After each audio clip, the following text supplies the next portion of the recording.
Morning students. Today we're going to learn the internal energy change, the enthalpy change, heat absorbed, work done for a reversible isothermal process.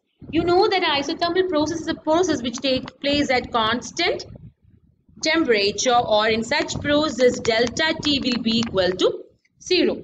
And also in earlier classes you have learned as delta U as Cv delta T and delta H as Cp delta T. Since delta T for isothermal process is 0, you can say that the internal energy change as well as enthalpy change for an isothermal process will be equal to 0. And according to first law of thermodynamics, Q is equal to delta U plus W. Since delta U for an isothermal process is 0, you can write it as Q is equal to W, or the heat absorbed is actually equal to the work done. So moving on to the work done, or to derive the expression for work done in a reversible isothermal expansion, we assume that we take 1 mole of an ideal gas enclosed in a cylinder fitted with weightless and frictionless piston, and we assume that P is the pressure of the gas and Pext as the external pressure.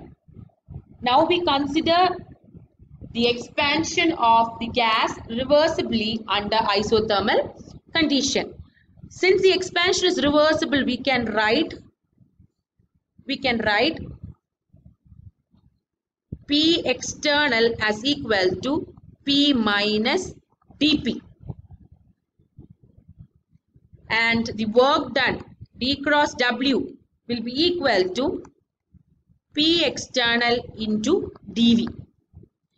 For a finite change of volume, say from V1 to V2, the work done can be obtained as integral D cross W, that will be equal to W, that is equal to integral V1 to V2 P external dV, or this expression will be equal to integral V1 to V2 P minus dP dV.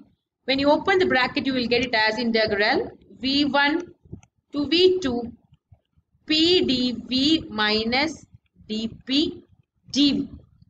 Actually, we can neglect this term because dP is very small as well as dV is very small. So, you can actually neglect that particular term from the equation, or the expression becomes W reversible, that is equal to integral V1 to V2 P dV. Since we have taken 1 mole of an ideal gas in the cylinder, we can write it as P is equal to RT by V. It's equation 1. It's equation 2. Now I'm going to substitute 2 in 1. So what we'll get is W reversible, that is equal to integral V1 to V2 RT dV by V. We know that R is actually a constant, and in this particular case, since the process is the isothermal, T is also a constant. So taking these two constants outside the integral, we can get the expression as RT integral V1 to V2 dV by V. Integrating the above equation, we will get W reversible as RT ln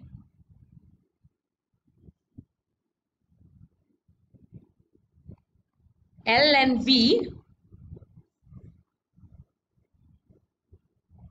RT ln V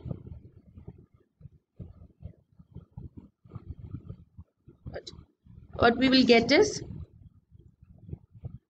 RT ln V upper limit V2 lower limit V1, or the expression becomes RT ln V2 minus ln V1. we know that log A minus log B is log A by B, or here the expression becomes RT ln V2 by V1. So this is actually the expression for work done in an isothermal reversible process. Here we have taken 1 mole. If it is n moles, the expression will be W reversible, that is equal to nRT ln V2 by V1. We can also write another expression taking into account the relation for an isothermal process.